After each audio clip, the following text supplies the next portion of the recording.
Hello everyone, I'm Liz Glenister from Parathyroid UK and I'm very pleased to welcome you to our very first webinar on hypoparathyroidism. We wanted to do something a bit special for World Hypopara Awareness Week, which, as you know, was held on the June the 1st last week.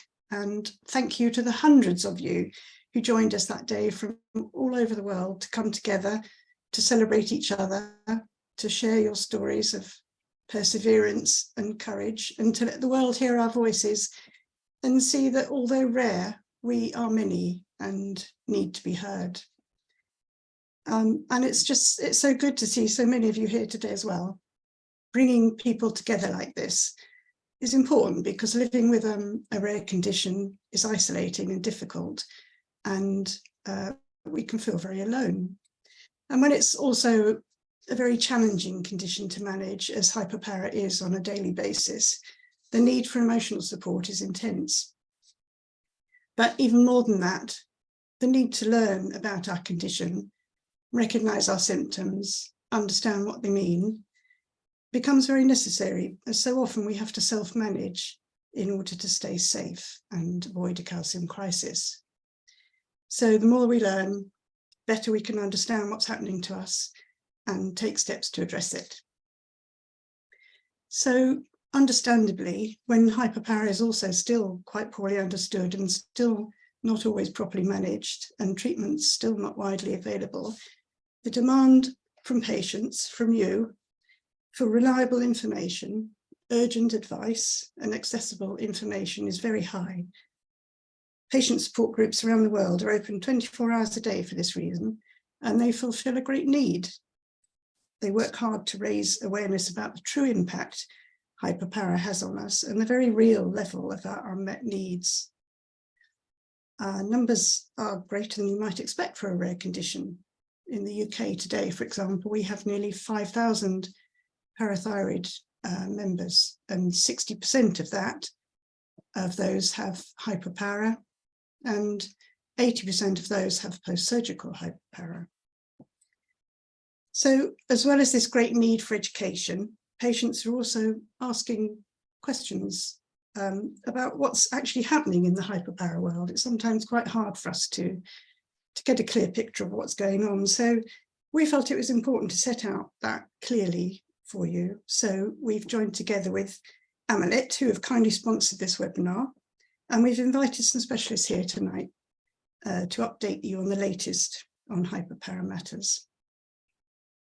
So with a slight change to the programme, we will have Mr. Tom Kurzawinski zooming in from the rooftops of Poland to update us on the calcium home tester, followed by Professor Jeremy Turner talking about managing your hypopara, and then he and Dr. Mark Sumeray from Amolyt will talk about the new PTH and the Calypso trial. And then paediatric endocrinologist Dr. Evelien Gevers will tell you about hypopara in children, including ADH and conventional treatment as well as pump use. So just a little bit of housekeeping before they start. If during their talks you find you have a question, you can type it in the chat box below and we will answer the questions as far as we've got time to at the end. And if we don't get through them all, we will go through them and put them up on the website or in the group later on. What else? Oh yes, there'll be a little feedback survey at the end, if you wouldn't mind filling that in as well. So welcome to all our speakers. I think without further ado, I will hand you over to our first speaker, Mr. Tom Kurzawinski. Thank you very much.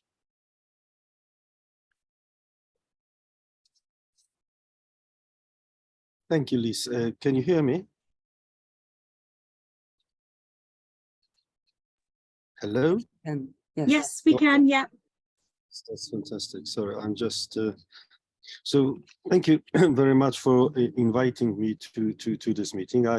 I am a surgeon, so I'm one of those people who actually create most of the hypoparathyroidism, and my project has been pointed out many times, is born out of guilt.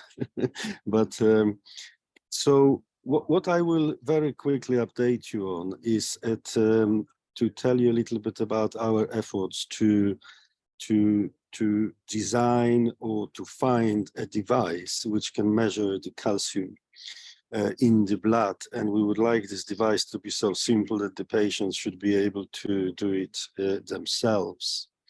Now, this forum probably doesn't need an introduction, but hypoparathyroidism is a metabolic disorder which is caused by the lack of PTH and therefore leads to hypocalcemia and hyperphosphatemia. And as Liz alluded to, it's a rare disease, but it actually, at the same time, many people suffer from it. Majority of cases are post-surgical, and all of these 4 statements I totally agree with. It is only the 5th one which only riles me every time I looked at any guidelines. They recommend to measure calcium 3 to 6 times, every 3 to 6 months for a condition when actually calcium can change dramatically within hours or days. So it's born, I presume that the guidelines just went for that options out of frustration, because there's nothing on the market which can replace the testing in the main hospital laboratory. So quite a few years ago, with the encouragement from Liz, we have set to find out whether we can build a device, and if we can't build it, whether there is a device out there which can fulfill that requirement. And we came across this very neat and very small and very simple Japanese device. And we got in touch with the company, and it's a device which is not a medical device, it's actually an environmental device to measure calcium levels in all sorts of fluids, water, earth, mud, and so on. So we thought, well, that's very interesting, because if it can measure in so many different fluids of different viscosities, then what about blood? Now it's portable. It's quite easy to use. It's ultra fast. The result is available within minutes, 1 minute, and actually the sample requires only 0.3 milliliters of the fluid. So that's all very encouraging. So we have contacted the company, acquired 4 of these devices, and obviously before starting any trials, we designed our own trial. We went to the lab, we took the devices with us, and we made a solution which contain calcium at the concentration which is compatible with the range and the spectrum we would be interested in: hypo, normal, and hypercalcemia. And the devices performed very well, as you can see from the slides. I will see some graphs, but don't be frightened if I will explain them. They are essentially here to just realize how good or not so good in certain situations the device is. So it works perfectly on the fluid with calcium in it. So those are the values. That the CV, which is the variation, is 3.4, which is very small. So the device actually, as a technology, is very good. Now, what we did next, we sort of made some sort of assumptions that we would like to do a clinical trial with this device, which will be measuring the calcium concentrations in a blood, in the venous blood, but also in the capillary blood. And off chance that there are some correlations, we'll also measure it in the saliva, because that would be wonderful if it works. It will be a way of testing the calcium without obtaining the blood.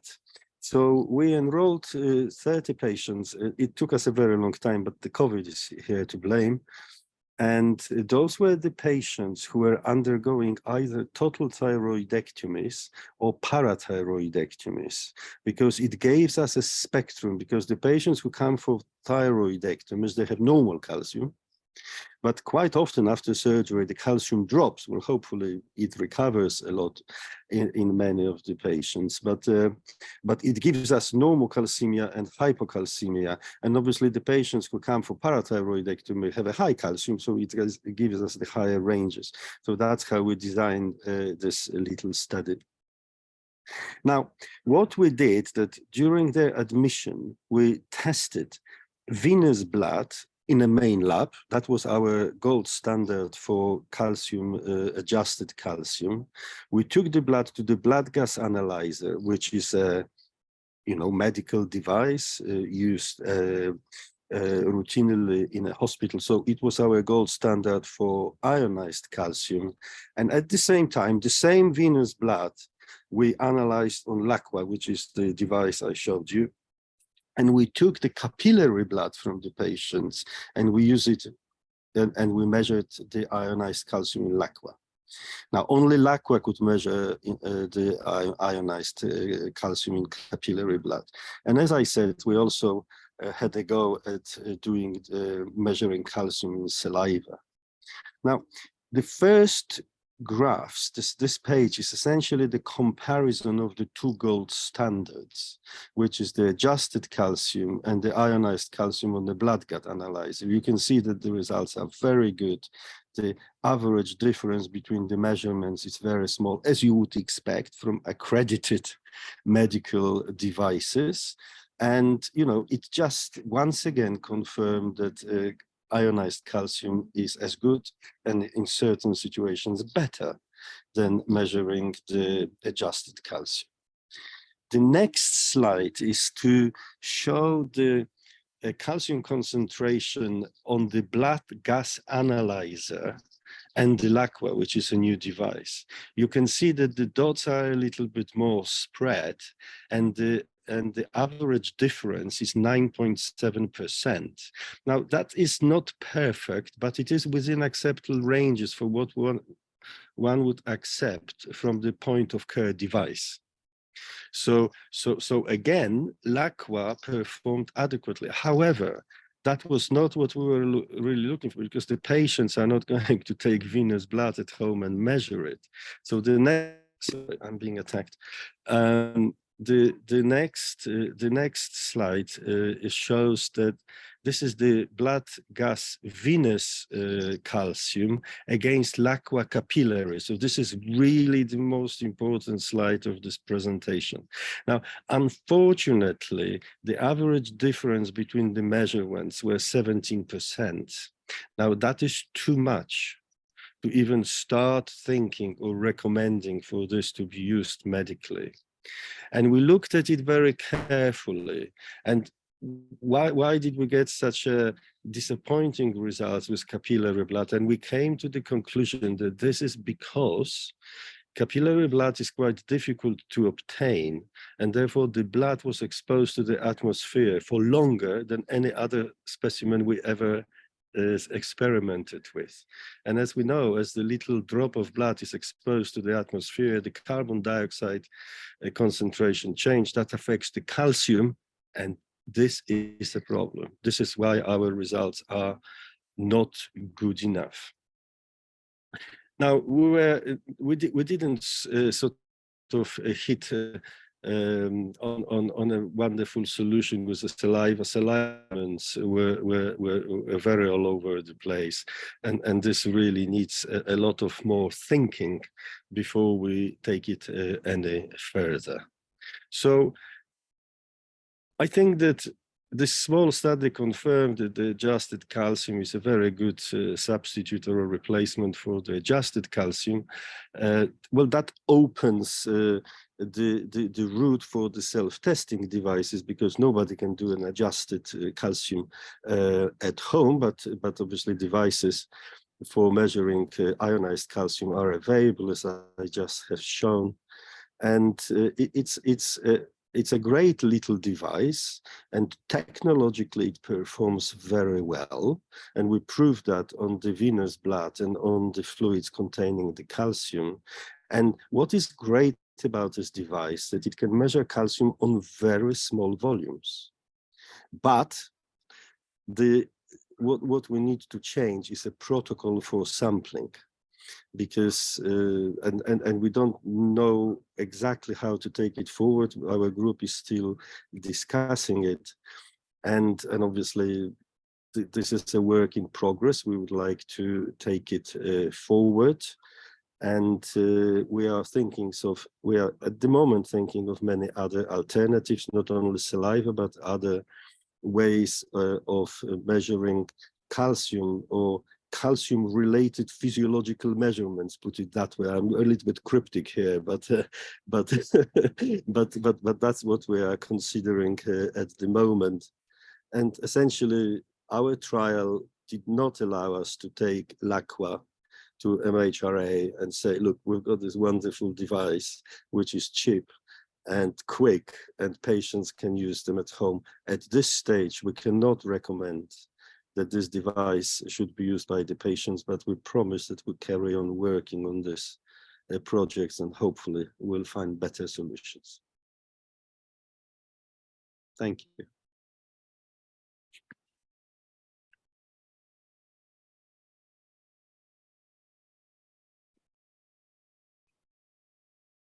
Thank you very much, Tom. That's just so interesting.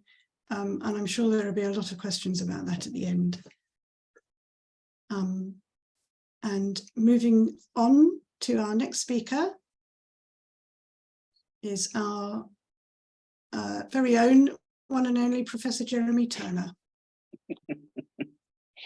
Thank you, Liz. Can you hear me? Yes. Wonderful. So thank you very much, Liz, and thank you to Parathyroid UK for the invitation to speak this evening. And thank you for everyone who's out there attending this webinar. So this is the title that, that Liz has asked me to speak on, Managing Your Hypoparathyroidism and the Calypso trial. And to do very little on the Calypso trial, just sort of lead in to Mark's talk on the Calypso trial. Before I get started, conflict of interest declaration. So I'm a medical advisor to Parathyroid UK, which is probably fairly self-evident. I'm co-lead for the Society for Endocrinology Bone and Calcium Endocrinology Specialised Network. I'm UK Chief Investigator on the Calypso study, but I'm not receiving any personal financial reward and have no personal financial interest in this relationship. I've previously been a co-investigator on the Balance trial. I don't think I have any other conflict of interest to declare. So the outline of my talk is that I'm going to give a one-slide introduction to hypoparathyroidism, which is probably completely unnecessary. I'm going to talk briefly about the basics of management, touching briefly on the current guidance. I'm going to take the opportunity to summarise results of the National Hypoparathyroidism audit that we conducted with Parathyroid UK's assistance during the pandemic, which was rather bad timing, but ho-hum, and which we published last year. I'm going to briefly touch on this question of whether or not calcium supplements are really necessary, and then just a one-slide intro to the Calypso trial. I'm going to try and get through all that in 15 minutes. And I've got 15 slides, so I'm going to have to go at pace slightly. So bear with me. There's time for questions and answers and discussion and so on at the end.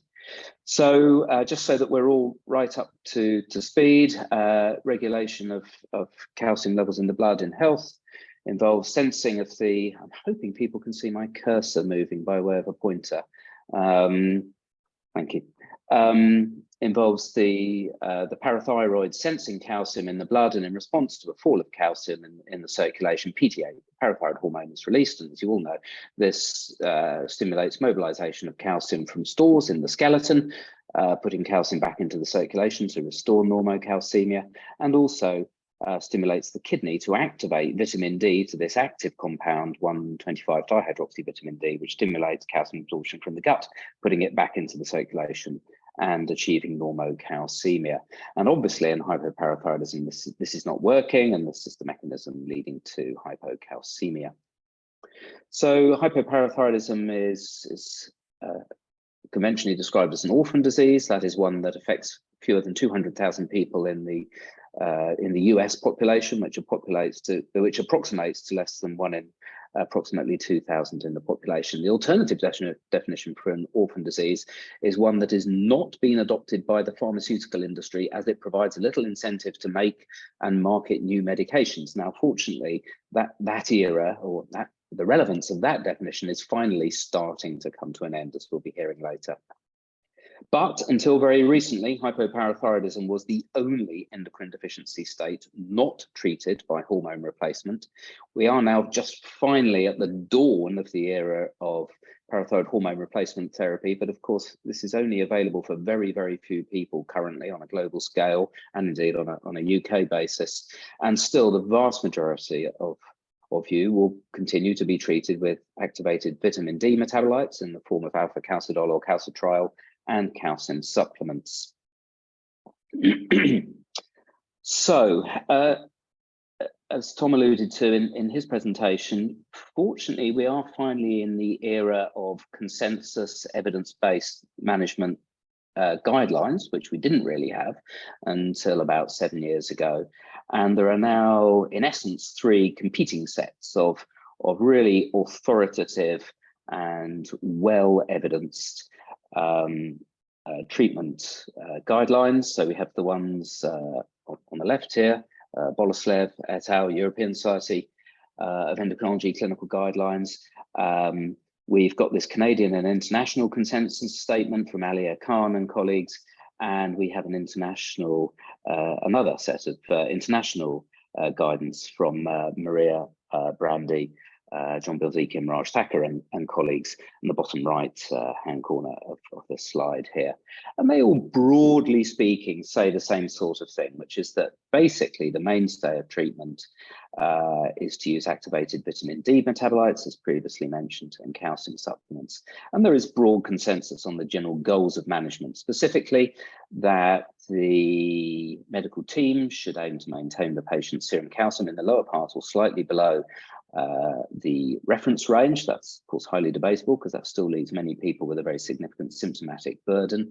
And I have to say my own personal practice is to balance that against the consideration to personalize treatment as much as possible. That 24-hour urinary calcium excretion should be kept within reference range to manage long-term renal stone risk. This is much easier said than done. That serum phosphate levels should be maintained within the reference range in order to manage the risk of ectopic calcification. That serum magnesium and vitamin D levels should be within reference ranges. And in my opinion, perhaps most importantly of all, that treatment should be personalized and focused on overall well-being, quality of life of the patient. Here. Of course, balanced against these guidelines, we have the reality of life as summarized in the Living with Chronic Hypoparathyroidism survey, which Parathyroid UK, or Hypopara UK as was then published, I forget precisely when, to my shame in actual fact, Liz, but I mean it must be a good 7 or 8 years ago now, which really emphasizes the ongoing significant morbid burden with which so many of you are still living, in the form of classical hypocalcemic symptoms, paresthesia, tetany, cramp, etc., and other less classical but still extremely important and frequently, unfortunately, debilitating symptoms, including neurocognitive symptoms, brain fog, dizziness, reduced quality of life scores, fatigue, weakness, low mood, depression, loss of work days, frequent medical appointments, unscheduled emergency attendance at hospital, and so on and so on, a burden with which, as I say, you will only be all too familiar, unfortunately.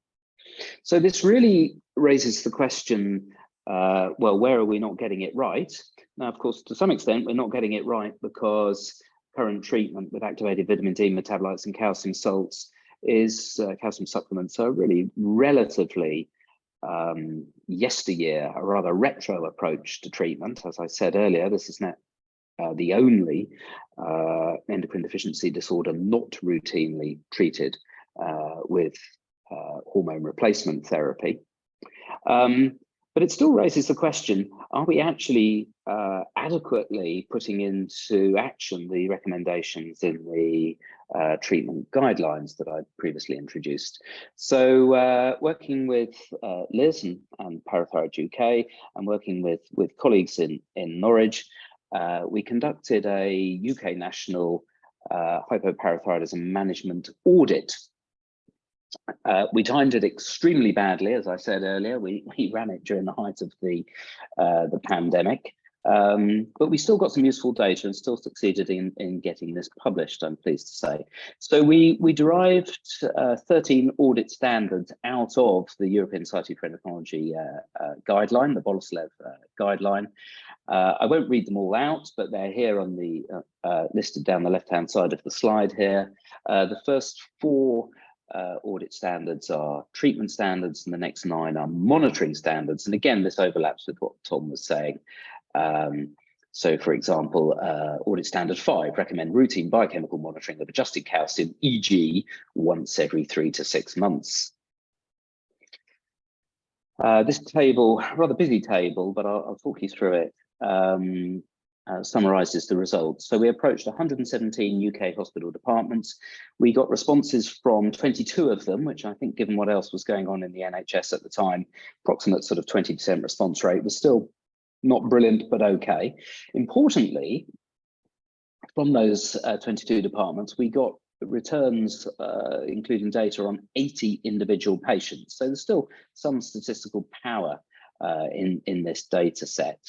And you will see, looking at the table here, that the vast majority of people were taking calcium supplements, a whole range of calcium supplements with which you'll be familiar, Calcium, AcalD3, Sandocal, etc. And the majority of patients, 79 out of 80, were taking activated vitamin D compounds, alpha-calcidol and calcitriol. A disappointingly low number of patients, just 12, were taking vitamin D supplements. A few patients were having their hypercalciuria and or their hypocalcemia further managed with the use of thiazide diuretics. Just 2 people were being given oral magnesium supplements. I mean, I think there are methodological flaws in this sort of survey, so maybe that's not the full picture, but it certainly tells you that usage is probably low. And a single patient was being managed with teriparatide, and no one was receiving full-length recombinant human PTH. Sadly, that won't come as a surprise to many. And then success against the audit standards are represented in this slide here. In panel A on the right, we've got attainment against the treatment standards, and I've again listed the standards down the left-hand side of the slide for reference. And then in panel B, the graph shows the attainment against the monitoring standards. And you can see that treatment standards wise, there's a bit of variability, and some of the attainment wasn't brilliant, 65%. But overall, for those 4 treatment standards, broadly speaking, we were achieving 60 to nearly 100% concordance with the audit standards. But when you look at panel B and you look at the monitoring standards, I mean, it's really shocking and frankly disappointing. There's huge variance and often really very low attainment. And bear in mind, this will be a selected set of responses, because the sort of people who replied to our survey were perhaps slightly self-selected for being slightly more engaged colleagues in the first place. So, maybe the true picture is even worse than this. But broadly speaking, you can see that anywhere between 15 and 90% attainment against those 9 monitoring audit standards. So I think clearly there's much more work to be done here, just in terms of upping the general standard. So what are we doing about this? Well, in my centre in Norwich, in the East of England region, we have started an endocrine specialist nurse-led dedicated hypoparathyroidism clinic. The simple fact of the matter is that specialist nurse and subject disease-dedicated clinics often result in much better treatment than being in a general clinic. Nurses are simply better on average, at following guidelines and doing things properly than doctors are. That's the painful truth of the matter. So we hope to be presenting some data on outcomes from this at an upcoming British Endocrine Society meeting. And working with the Society for Endocrinology and at the behest of John Wass, that's John's photo in the bottom right-hand corner of the slide there, we've set up this specialised endocrine network for bone and calcium disorders, which is a national piece of Society for Endocrinology infrastructure to try and reduce variance and drive up standards in the management of a range of metabolic bone and calcium disorders, importantly including hypoparathyroidism. Last two slides. Liz asked me to mention this briefly. Is calcium supplementation always needed in patients with hypoparathyroidism? So nice presentation here, senior author Richard Quinton, friend and colleague in Newcastle, and again with Liz as co-author. It's a nice paper. It actually has three different methodological threads in it, but importantly, the second thread is a case series describing 24 cases managed in the Newcastle Centre, where patients were successfully withdrawn from calcium supplementation, being managed with activated vitamin D compounds only, thereby reducing side effects and risks associated with calcium supplementation. And the conclusion reads, although it's slightly blocked on my screen, for selected patients, it may be reasonable to facilitate a managed therapeutic transition to a no calcium regime. And we also propose that calcium regimes be prospectively evaluated, i.e. a clinical trial conducted against calcium-free or calcium-low alternatives. And I think this is really interesting, and this is another small but significant step forward. Right, final slide. Whoops, there we go. By way of handing over to Mark, the Calypso trial will be starting internationally later this year. This is a randomized controlled trial looking at the PTH analog medication eneboparatide, which is a daily injectable therapy. I'm trying to keep a lid on my enthusiasm. And of course, there's a strong moral and ethical onus on me to do so, but it's impossible not to at least say that the initial data on this compound looks very promising. I could be much more enthusiastic than that if I lost control ever so slightly. So it's, as I say, it's going to be a randomized double-blind clinical trial, initially for 24 weeks, followed by an open label 28-week extension. So anyone who kindly volunteers to be a participant in the study, you know, there is a risk that in the first 24 weeks, you may get placebo, basically sterile water. But you will get an eneboparatide on the open label extension, and you are massively contributing to the greater good of the general body of knowledge about treatment of hypoparathyroidism if you take part in this study.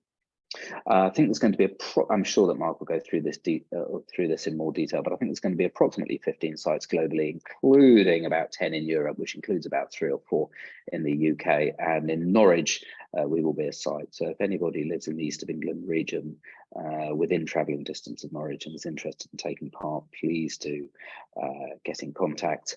But perhaps that's the point at which to hand over to Mark. Thank you. I'll stop sharing. Thank you very much, Jeremy. That was really interesting, and I can see the list of questions growing rapidly. So I'll just to add that the other 2 sites will be London and Leicester. And so now I'm delighted to hand over to Dr. Mark Sumeray, coming to us from Boston. Thank you, Mark. Thank you very much, and thank you for the invitation to participate. It's really a pleasure, not just for me, but on behalf of the company. So actually just a word on the company before I go forward and talk about what we've been developing for patients with hypoparathyroidism. Amolyt Pharmaceuticals is a very small biotech company. It's not one that you probably have heard of. You will have now, obviously. But our focus is really in this particular type of disease area. so rare diseases, but also endocrine diseases. So this is what we're focused on doing. I will perhaps move forward past this slide fairly quickly because it's already appeared in another form in a previous slide. What I think might be worth pointing out here is, again, the tissues or the organs that are of particular relevance in hypoparathyroidism are the bone and the kidney, as well as the intestine. And the reason I'm pointing this out is because I'm going to come back to those areas actually as I talk a little bit more about the new treatment that we have in development. Jeremy has said this, I'm reiterating it. It is perhaps surprising, and I think probably for patients, not only surprising, but disappointing that hypoparathyroidism is this example of the last sort of classic endocrine or hormonal deficiency disease for which a replacement hormone is not yet the standard of care. And there are reasons for that, but it is not a satisfactory situation. But the good news is that Amolyt is not the only company that's focused on changing that for patients, because we don't think that calcium tablets and active vitamin D are a particularly good way to manage the condition, and it would be much better if we can find a good way to replace the missing hormone. So I did say that I'd come back to the affected tissues and organs in this condition. If we just focus on the left side of this slide for a second, what we do know is that the vast majority of patients aren't terribly well controlled with standard of care being calcium and vitamin D supplements. And by that, I mean roughly 70% or more patients report symptoms occurring numerous times during the day, which can be of moderate or severe intensity. And these symptoms, we've already heard what they are. They have a substantial impact on quality of life. So one of the main therapeutic goals, moving to the right side of the slide, is to deal with those symptoms and improve quality of life for patients. And the way that we will do that is by addressing the main driver of the symptoms, which is the fluctuation in the levels of calcium in the blood during the day over a 24-hour period, in particular avoiding the very low levels of calcium, which then drive a lot of the problems. So therapeutic goal number one, we have to address that. Number two is the kidney. It's already been mentioned. It's in the guidelines, every guideline. Endocrinologists are very focused on trying to minimize the amount of calcium that ends up in the urine, because we know that over the long term, that's damaging for the kidneys. So another therapeutic goal is to try to normalize that situation and avoid the damage to the kidneys over the long run. And then the third one is the bone. So it's interesting because it's a little bit controversial, because endocrinologists have for a long time considered that people with hypoparathyroidism don't really have a problem with the bone because they have higher than average bone density, a little higher than average. And that's because there's no real bone turnover going on. Normally, and a lot of people don't really think about this or realize this, there's a percentage of our skeleton which actually gets broken down and replaced all the time. So our bone is not just static. We break down bone and replace it with new bone. And the new bone that's formed is of good structural integrity. And I think it's fair to say that there's some evidence to suggest that the absence of this turnover doesn't lead to a healthy bone situation. But what I think is even less controversial is the fact that we know that patients with hypoparathyroidism, many of them are postmenopausal or premenopausal or perimenopausal women, I should say. And that puts them at increased risk because of the process of bone thinning that happens around the time of the menopause and afterwards. And although the average level of bone density is higher in hypoparathyroidism, that average is hiding a lot of variation when you look at the patient by patient. And there's no such thing as treating an average patient. Every patient is an individual. So we have to think about bone safety when we think about treating hypoparathyroidism, because we don't want to mineralize the bone. We don't want to take calcium out of the bone in our efforts to keep calcium constant in the blood. So a few words about the drugs that Amolyt Pharmaceuticals is developing. The name is eneboparatide. It's manufactured using what we call a synthetic chemistry approach, which means it's not a biological process. It's not a process by which we end up with any components that are directly derived from an animal or a human source. It's actually made from chemical building blocks, which makes it more straightforward to manufacture, which is a good thing. It was designed by research chemists who work in a research area at the Mass General Hospital in Boston. It was specifically designed to bind with very high affinity, which means with very high degree of stickiness, if you like, to the PTH receptor, the parathyroid hormone receptor, which is the receptor that's activated by the natural hormone. And the way it's being designed is it binds to the receptor, leading to a very long signal. And that's really important because the drug itself doesn't stick around in the body for very long. It actually has quite a short half-life. After it's injected, it's all gone from the circulation before 2 hours, and the half-life of the drug is less than an hour. So half of it is already gone before an hour is up. And yet the effect of the drug is very long lasting. I'll show you very quickly a slide on that. It's injected once a day. We're developing a pen device, which is similar to the kind of device you might be familiar with that diabetic patients use to inject insulin. So it's quite easy to and relatively painless and easy to do. We have data now both in healthy subjects and also in a small number of patients with hypoparathyroidism. Those data, I think, are very encouraging, as Jeremy pointed out. And we are about to initiate a pivotal study with 3 centers in the UK included. Very briefly, we have data in healthy subjects. We gave them single doses of the drug and then multiple doses of the drug, and we looked at safety and efficacy. I won't spend much time on this, but what it shows on far left is the drug has a very short half-life. So these peaks that you see, the different colors in the graph, are showing you that the blood concentrations decline very rapidly. In the middle is the effect, which goes on for 24 hours. So very quickly, the data we have from our phase 2 study, you can see the numbers of patients. We divided the patients into 2 separate groups. The reason is because we evaluated 2 different starting doses for the drug. And you can see the kinds of numbers of patients that we had participating in the study. 10 patients completed the study in the first cohort and 14 in the second. We were able to eliminate the supplements once the patients were on the drug. So this is a very important point. Once you're on the drug, you're replacing the activity of parathyroid hormone, you're able to come off of these supplements. The active vitamin D, which is the calcitriol, and the oral calcium supplements are coming right down to levels which are really perhaps considered just supplementary levels, not therapeutic levels of supplementation.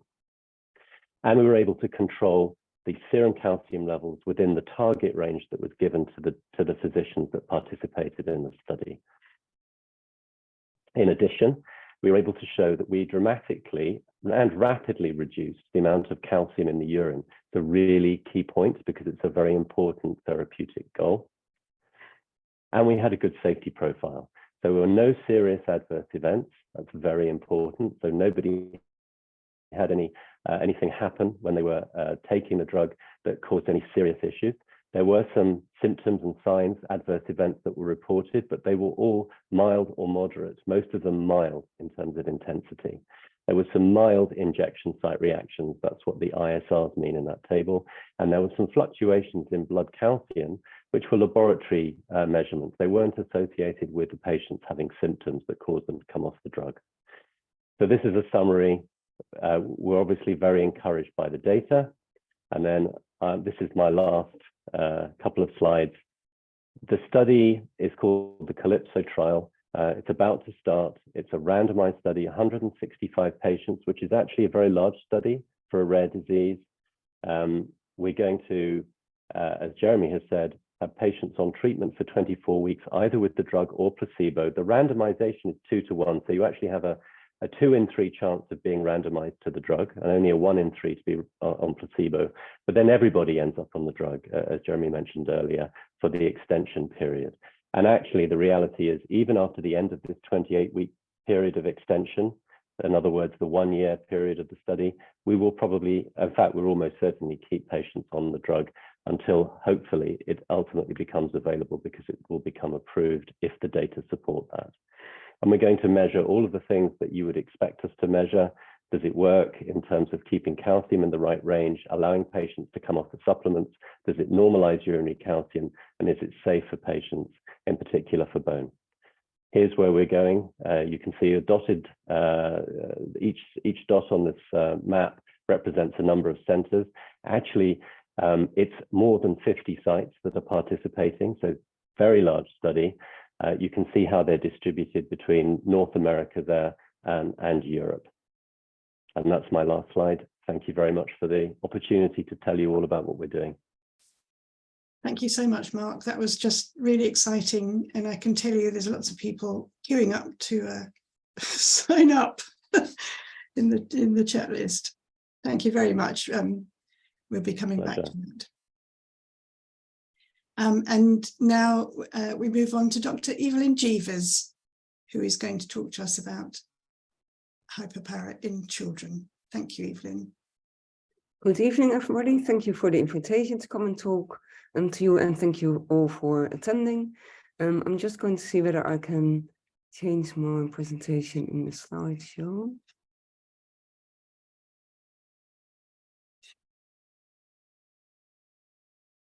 Yeah, okay. So my name is Evelien Gevers. I work at the Royal London Hospital in Bard Health NHS Trust, so that's in East London. And I'm also part of the William Harvey Research Institute in London. So the outline of my talk is that I'm going to talk very briefly about the parathyroid glands and what PTH does. Then I talk a little bit about causes of hypoparathyroidism in children, because they're different compared to adults. And then I'll talk a little bit about diagnostics and signs of hypoparathyroidism in children, and then treatment. And I'm going to focus on the condition autosomal dominant hypoparathyroidism. So PTH action, we've seen that before already. So the main thing that PTH does is increase calcium from the bones, mobilizes calcium from the bones, reduces the calcium output from and the calcium clearance from the kidneys, and increases the absorption of calcium in the gut and activates vitamin D. It is a little bit more complicated than my previous slides. So there are lots of other factors involved, and most importantly, as mentioned previously, is the regulation of phosphate. So PTH increases calcium and decreases phosphate. So when you haven't got enough PTH, the phosphate levels indeed are high. Children usually have higher levels of phosphate than adults, so we need to also keep that in the back of our minds. So causes of hypoparathyroidism in children are far different to those in adults, where the main cause is surgery. In children, the main cause is genetic, and most of the children that have hypoparathyroidism have had hypoparathyroidism for their whole life, although it may not have become clear when they were born. It may only become clear at a later stage. So one of the most common conditions that gives hypoparathyroidism is DiGeorge syndrome, which is due to a deletion of in a part of our chromosomes, chromosome 22q. And then there are lots of other syndromes that are due to single abnormalities in single genes that give a constellation of problems, including hypoparathyroidism. And there are also some syndromes that only give hypoparathyroidism isolated. So I've mentioned those here on the number 2, but I won't be able to go in all of them in detail. And then there are also some rare conditions, even rarer than the rare forms of hypoparathyroidism, that give abnormalities of magnesium, and that then leads to hypoparathyroidism. And there are some metabolic conditions that also secondary lead to hypoparathyroidism. Hypoparathyroidism can also be due to autoimmune disease, and that is either part of a bigger condition that gives autoimmune problems in multiple organs in the child, which is called APACAT, and is a rare condition, but we see it still quite frequently as pediatric endocrinologist. And very rarely in children, you have autoimmune hypoparathyroidism, where only the parathyroids are affected. And then there are also some substances that are toxic for the parathyroids. And sometimes we see children due to those problems. So for the most common is iron overload, which you can see in blood disorders where children get frequent transfusions. Some drugs that are used in leukemia can give hypoparathyroidism. And there are some conditions where you get invasion of the hypoparathyroids, and that then also leads to hypoparathyroidism. So I'm going to skip discussion of all the different conditions, but later on I'll discuss autosomal dominant hypoparathyroidism. Treatment of hypoparathyroidism is the same really for all the different types, and as previously mentioned, is with alpha-calcidol, so that's activated vitamin D, calcium supplementation if required, and indeed we always try to keep the calcium supplementation low, and if possible, not give calcium supplementation, and normal vitamin D as well. And we're aiming for calcium in the low normal range, as mentioned previously, avoidance of high calcium in the urine, and a normal vitamin D concentration.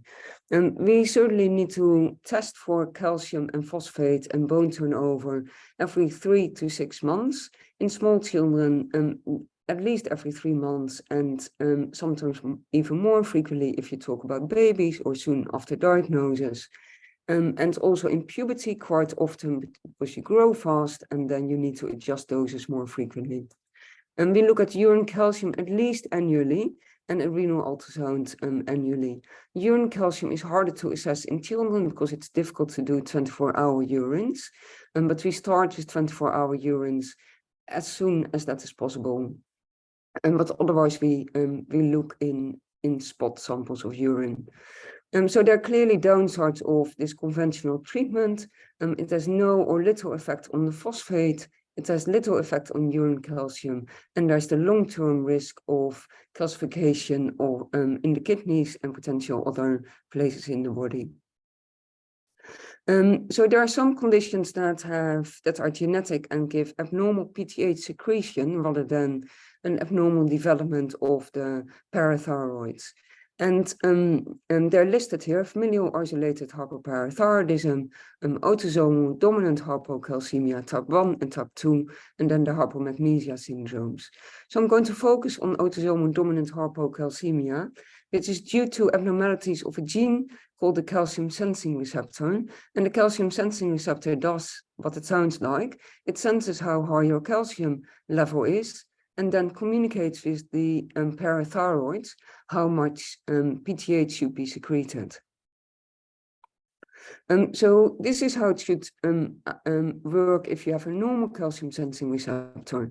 If the calcium levels are low, your parathyroids sense that, and then they make lots of PTH. When you have a normal calcium level, your parathyroid makes normal levels of PTH. When there's a high calcium level, then the parathyroids do not make any PTH. So that is regulated by the calcium sensing receptor, which I've drawn in here. So if the calcium level is low, there's little signaling of the calcium sensing receptor, and therefore the parathyroids make lots of PTH. If there are high calcium levels, then the calcium sensing receptor is very active, signals lots, and tells the parathyroid glands to stop to make PTH. And the normal situation is in the middle. So if you have an abnormality of the calcium sensing receptor, then the calcium sensing receptor signals too much. So we call that an overactive calcium sensing receptor or a constitutively active calcium sensing receptor. And therefore, when the calcium levels are low, the calcium sensing receptor is still turned on, and therefore tells the parathyroid glands to stop making parathyroid hormone.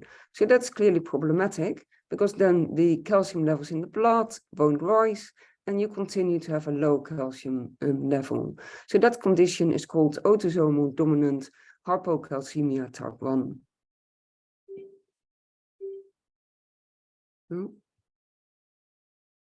And so that's mostly 95% of the cases due to activating mutations in the calcium sensing receptor.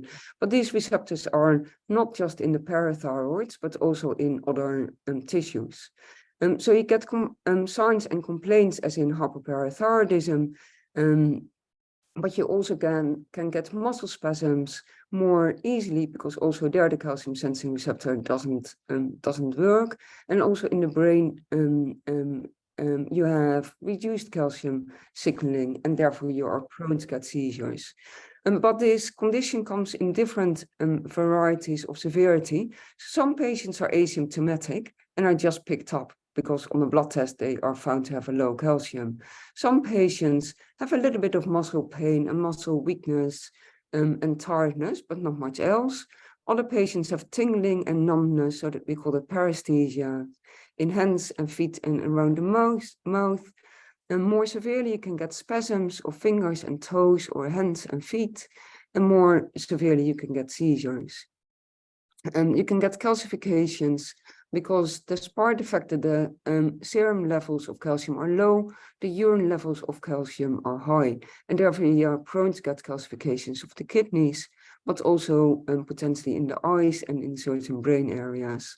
And sometimes this condition is also related to more severe abnormalities in the kidneys that leads to abnormal metabolism of water and potassium and magnesium, and that leads to increased thirst and increased weeing, and therefore, high fluid intake and high urine output.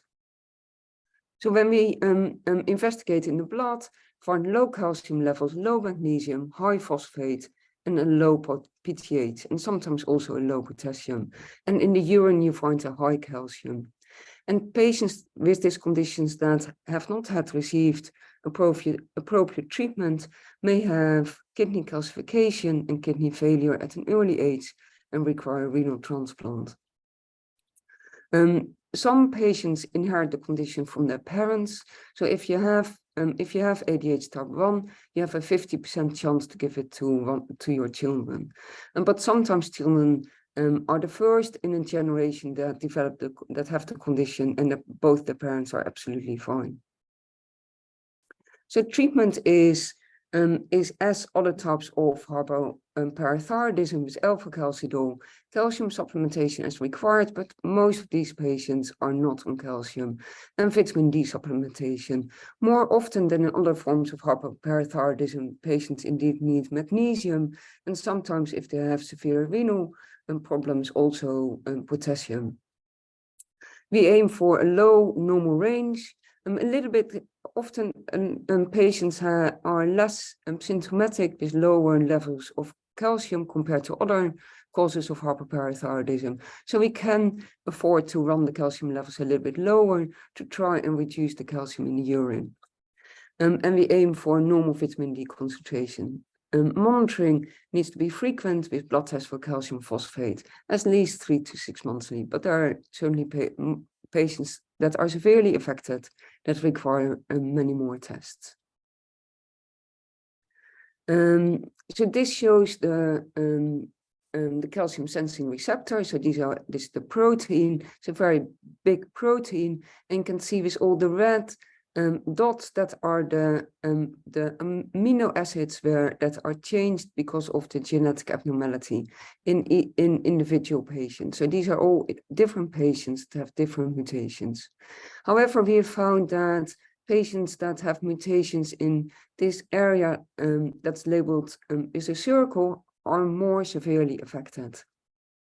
So these patients with severe ADH type 1 can mostly have seizures in the first week of life, do not respond properly to treatment with alpha-calcidol and vitamin D or calcium, have very frequent emissions for low calcium or for seizures, and are dependent on high doses of medication. They can get early calcifications. They often have severe thirst and need frequent emissions if they're ill because they get dehydrated. And in older children, kidney failure can already start. And we've also had one child that had insulin overproduction with this condition, and we think that that may be related. These patients with severe ADH1 do not respond well to normal treatment. So therefore we had a rationale that we should be using PTH treatment in them. However, injections with PTH do not work very well because they have a very short half-life. And even on 2 injections per day, children were still frequently not well maintained. So therefore we thought to start PTH treatment per pump, and we were not the first ones that thought about that. It has been used in other countries for several conditions with hypoparathyroidism, more in children than in adults. And the pump you can use is an insulin pump, and children with diabetes are frequently treated with insulin pumps. So it's the same pump, but rather than putting insulin in the pump, you put PTH in the pump. So we argued that continuous treatment is more physiological than treatment with injections. It may also reduce the high calcium secretion in the kidneys, and it may allow for more constant calcium levels and therefore less likelihood of seizures and hopefully less emissions. So about 8 years ago, the first patient that went onto a PTH pump was in our hospital and was started by Jeremy Allgrove, who's always been very involved in this field as well.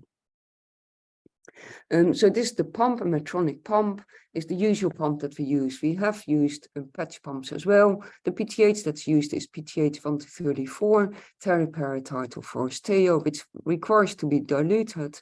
And then children are on a single continuous infusion rate. We start treatment in hospital and stop alpha-calcidol and calcium in hospital and change over to the pump, and that usually takes a few days, and then calcium levels stabilize. You continue to need to have frequent calcium testing, so once every 5 to 21 days. So certainly at the beginning frequent. Certainly if we change rate, we may have to test again a week later. So it is still quite a burden to have treatment with a pump. And patients either come to their local hospital to get a blood test or have community nursing involved. And we aim for a calcium between 1.8 and 2.2, and as before, we check urine calcium and ultrasounds. So this slide shows what the effect was of the PTH pump in our initial 6 patients. So in red, in blue, you can see the levels on calcium and vitamin D treatment, and in red, you can see the levels on the pump. So top left is calcium level, so calcium levels go up. Top right is phosphate levels go down. That's what we want. The calcium phosphate product also goes down in most patients, and magnesium goes up in most patients. Certainly some patients still continue to have magnesium supplementation as well. And then really importantly that urine calcium creatinine reduced, so the calcium excretion in the urine reduced in most patients. The seizures reduced dramatically, and the number of emissions also reduced dramatically. So these are all, 4 of these patients were started very early in life, from about 3 to 5 weeks of age up until about 3 to 6 months of age. And we had one girl that started at the age of 6 and an older young person that is now transitioned to the adult team. So all patients had normal growth. That's also really important to know. Near normal school attendance, but of course do miss school because of hospital appointments. When they're unwell, they need to come into hospital. They have normal learning, and they have no increase in their kidney calcification, and they have normal bone density in the patients that have been old enough to test for bone density, which is from the age of 5. So we have started as young as 3 to 5 weeks, and we now have 8 years of experience in treating these patients with PTH pumps.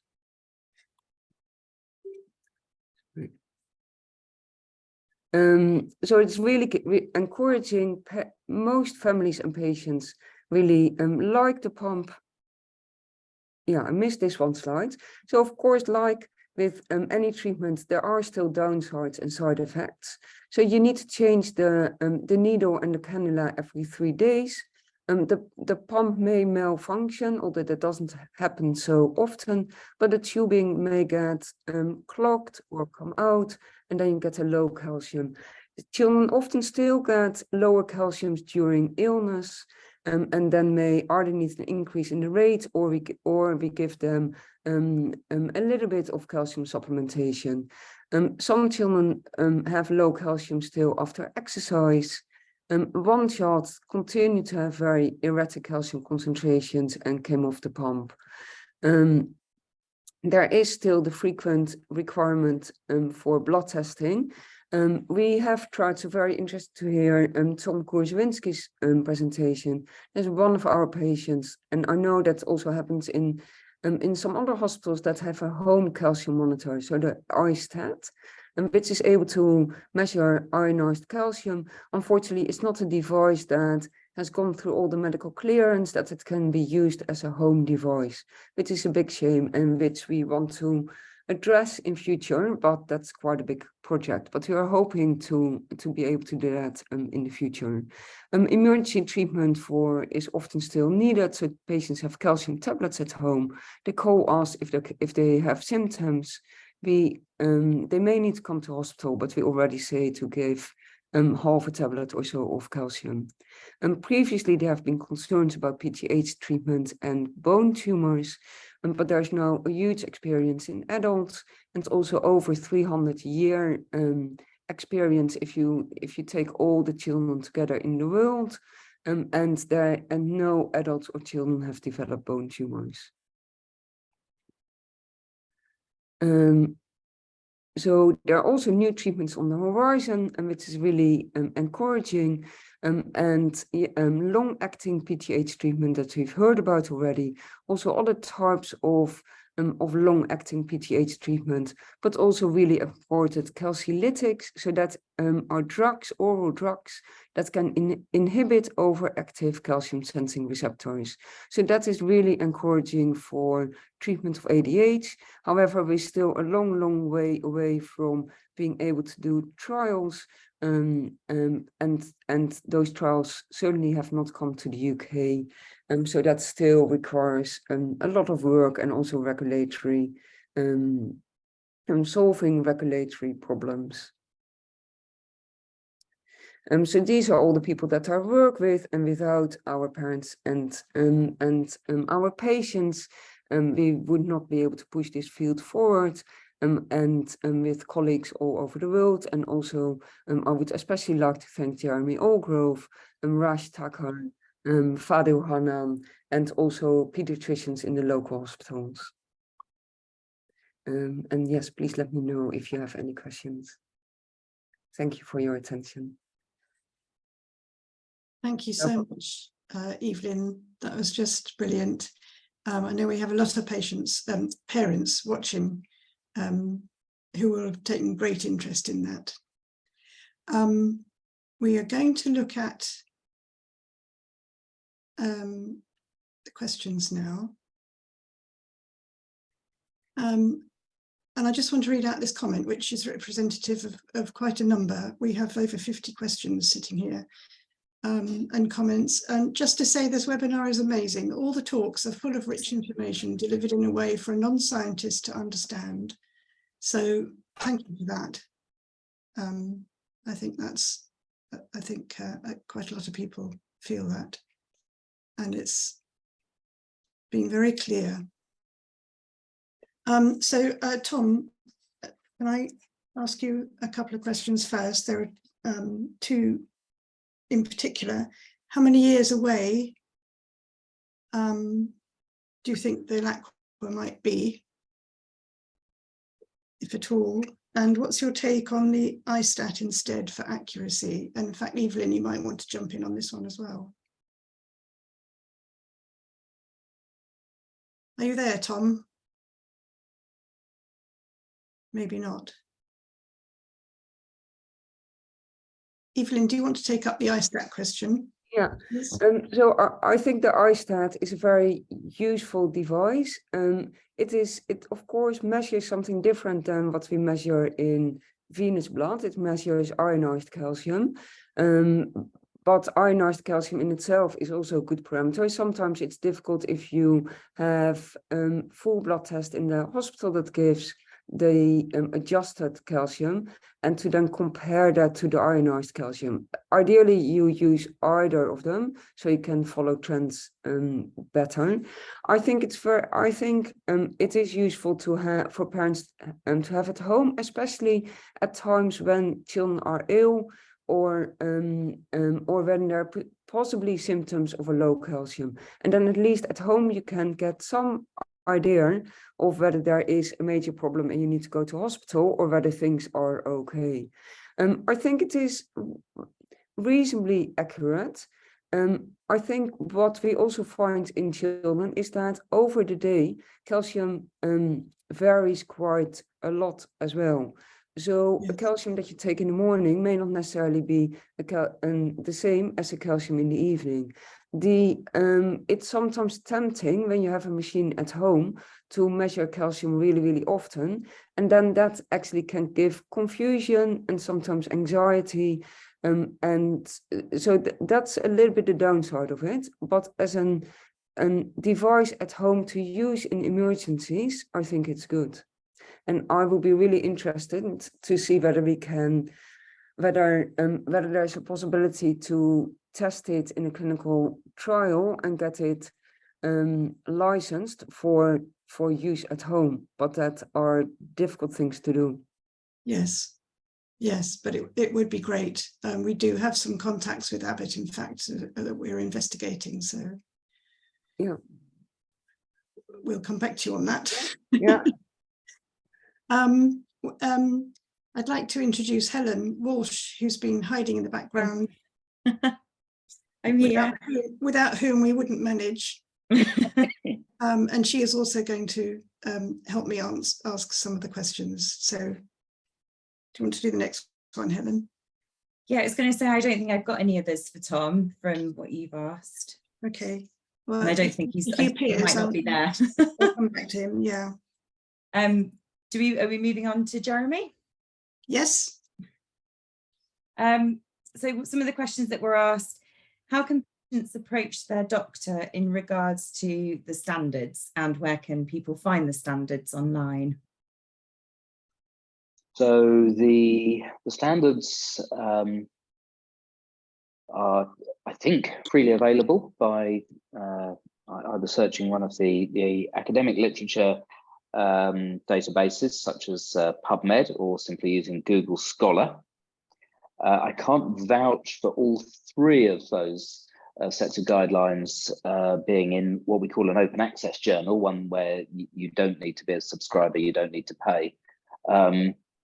Although I'm moderately confident that the European Society for Endocrinology ones, the Boleslab ones, are open access. So that's one way to access them. The other way to access them is to simply look for our paper, the 2022 National Hypoparathyroidism Audit paper, which is in a journal called Endocrine Connections, which is an open access journal. So if you just search using Google Scholar or even just vanilla Google, my name, Endocrine Connections, and something like National Hypopara Audit, that should pop up. And of course, we've summarized the treatment standards because we use them as our audit standards in that paper. And you know, I don't be bashful about printing it off and taking it along to your doctor, and you know, heaven forfend, advocating for yourself and saying, look, this is what the subspecialists in the field are recommending. Would it please be possible, you know, somehow to work with you to arrange to have my testing done, you know, for these parameters at these frequencies? I think many of us sort of grew up in an era when we were a little bit frightened to challenge our doctor. I certainly did, but I would encourage you not to be reticent about coming forward. You've got my support and the support of, you know, many of us who practice in the subspecialist area. You've got Liz and Helen and Parathyroid UK's support. It's what people ought to be doing. Thank you. You know, I'd like to think that if you were receiving your care in a centre where there was someone who did have a subspecialist interest in this field and practiced in this field all the time, this would be the sort of standard of care you'd be receiving anyway. But of course, you know, the clinical environment of the NHS is rather challenging at the moment, and that's just using a series of polite euphemisms. Yeah, but that's really good advice, and it will be music to many people's ears. It is difficult to stand up for yourself, and having that sort of backing means a lot. Thank you. One other question to you is, what should vitamin D level be, and what type of magnesium do you recommend? Okay, so the vitamin D question, I'm afraid I pursue the rather boring party line, which is in the US Institute of Medicine, or in the UK, the Royal Osteoporosis Society guidance, because that just happens to be probably the most authoritative guidance at the moment, which is aimed for a serum 25 hydroxy vitamin D. That's what's normally measured when you have a vitamin D blood test, of more than 50 nanomoles per litre. Now, there is a vogue in some areas to go higher than 50, but as I say, the vanilla, the unexciting party line is 50 nanomoles per litre, should be more than adequate. In terms of magnesium supplements, these are prescribable. There are several available in the BNF, which your doctors can prescribe for you. Magnesium glycerophosphate, for example, is quite a common one. It needs to be taken at a highish dose, 6 grams a day, so that's 2 capsules 3 times a day. There's a wide range of magnesium supplements that are available. I'm not sure if I should be saying this or not, but I'm going to say it anyway. From online, you need to be aiming for, as I say, about 6 grams a day of magnesium glycerophosphate or equivalent. That's 24 millimoles per day, I think, of magnesium. So yeah, highish doses, but it needs. But this should be part of your blood testing. Now, of course, some people may not need it. If you have a magnesium blood test and your magnesium's in the normal range, then you don't need it. But if you're needing to supplement, you may need to supplement up to these sorts of doses to get into the normal range. Thank you. Yeah, great. And I suppose the summary is, try to work with your doctor. You know, this should be a team effort. Sorry, Helen, I just started speaking over you, sorry. There's another question that just asked, when should urinary calcium testing be done? How often? 24-hour urinary calcium, if I recall correctly, should be a once yearly. Need to aim to be trying to keep that in the reference range, which is 2.5 to 7.5 millimoles per 24 hours. As Evelien has just explained, and as Mark before her explained, this is difficult because when you're lacking PTH or lacking the action of PTH, naturally urinary calcium excretion starts to go up.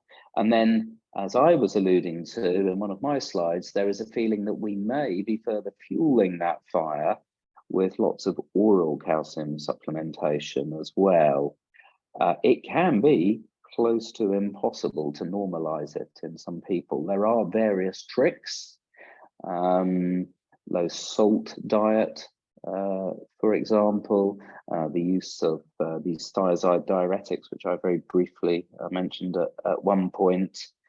But of course, in the future, the great hope is that wider availability of parathyroid hormone and parathyroid hormone-like drugs, like medications, will start to just make this problem a historical problem. But at the moment, it's not. It's still real. Thank you.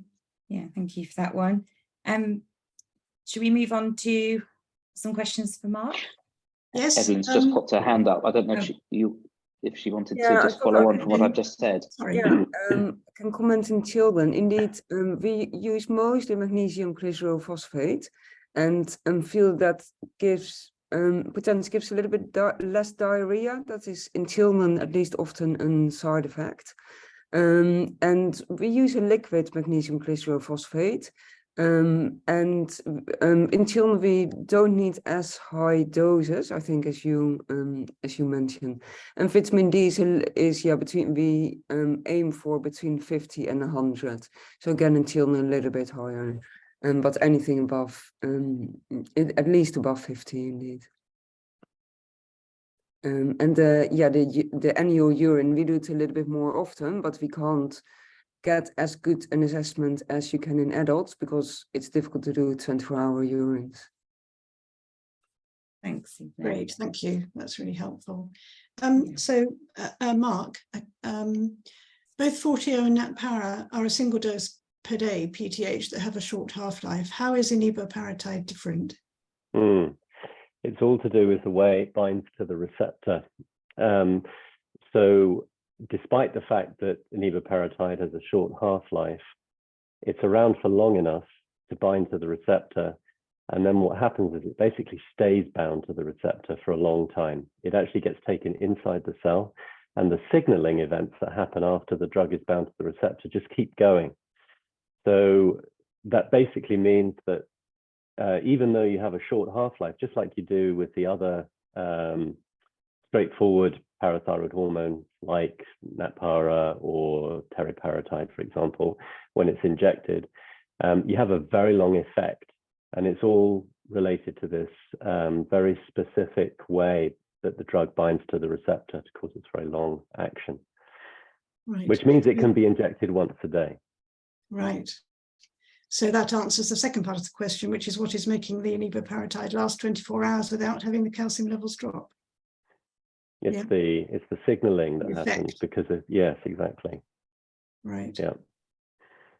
Great. There's very clever scientists at MGH. Helen? Yeah, I've probably got the question that I want to know as well as everybody else. When's the trial going to start? I'm going to ask you in 3 parts. When's the trial going to start? How do they enroll onto it and get some? And then the third one would be, and it's always a length of time one, how long until it's going to be available? Okay, so it's starting up slowly in different parts of the world at different points in time, and it's all driven actually by the local country's regulatory agency, largely anyway, the time it takes for them to say it's okay, you can do the study in this country. So obviously for the UK, it's the MHRA that's responsible for giving that green light. In the US, it's the FDA, and there are others, another agency for Europe. So, so the starting time varies. I'm not actually 100% sure exactly when we'll be starting in the UK, but it will be, let's say, later this year, probably around the fall, autumn time, September, October, I'm guessing. I have a couple of my colleagues who are on the chat function, so if I say anything wrong, they can add extra detail to correct me. But I think for the UK, I'm guessing it's around that time frame. And then the second part of the question was, how do you get included? Well, the answer to that is really you have your own doctor. Everyone has their own doctor that's managing their hypoparathyroidism. The referral or the request comes from you, the patient, to your doctor, and then your doctor will contact one of the participating centres in the UK. So that's the way that the company doesn't get involved in any of that.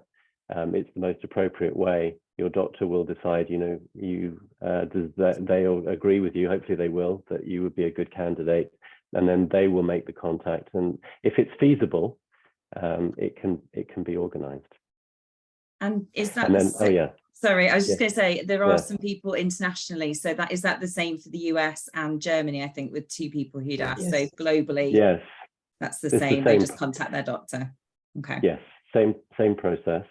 Okay. Wherever you are. And then the third part of the question was, when will it be available? Well, Yeah.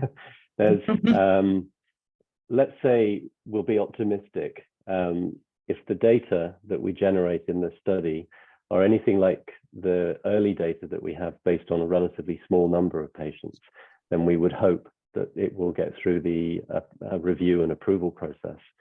In the UK, that will be the MHRA, elsewhere, other agencies.